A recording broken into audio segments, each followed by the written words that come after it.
Harry in deep shock over Catherine's smart move at the Queen's funeral, while Meghan's mean.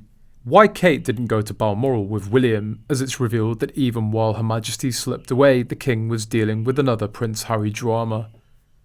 Prince Harry was not told that his sister-in-law had personally decided against travelling to Balmoral when the late Queen was dying, a fascinating new biography reveals. While the royal had raged at his father on the September day in 2022 when Charles asked him to come alone to Scotland, leaving wife Meghan behind, he was apparently pacified by the news that Kate was not going to go. But what he didn't know, royal biographer Robert Hardman now reveals, is that the king hadn't actually asked Kate to stay away.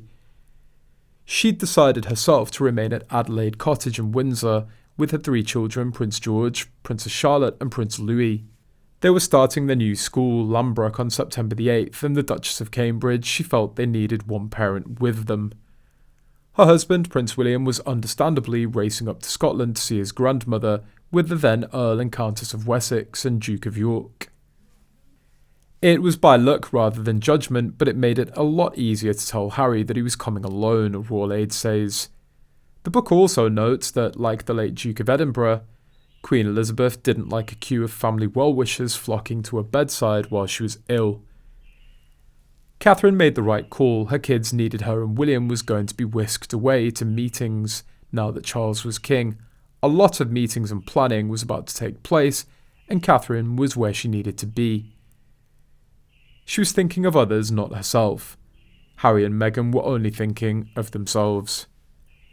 In his memoir Spare, he claims he then texted his older brother to ask about travel arrangements, but William didn't reply.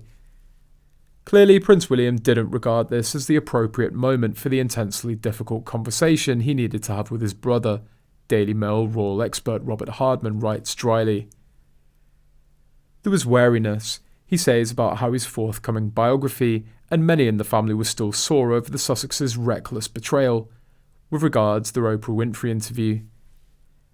Kensington Palace say Harry's team, the Sussex camp, had all the numbers, but no such call came.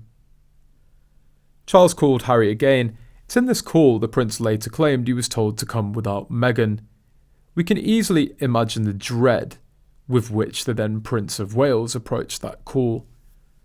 The Sussexes' capacity for taking offence was well known, and as everyone was conscious that any conversation could end up in the public domain, as indeed this one did 3 months later, Hardman says dryly.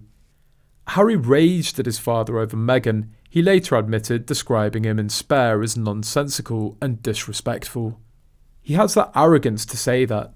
Nobody speaks about my wife that way, yet appears to believe he's allowed to say whatever the hell he likes about anyone else's wife. If Meghan was a good wife, a good person with good moral standards, wouldn't even allow her husband to talk to his father that way, nor let him say such things on the day his own grandmother, the mother of his father, died, and would be the one kicking him out of the house and sending him to Balmoral. It was Harry and Meghan's narcissistic egos being wounded, because in their minds William and Catherine were yet again being given another privilege that they were denied. That's a brutal dig for Meghan and Harry. Meghan had to be asked to stay home because she can't seem to understand boundaries and would have made the late Queen's death all about her, similar to how Harry made it all about him.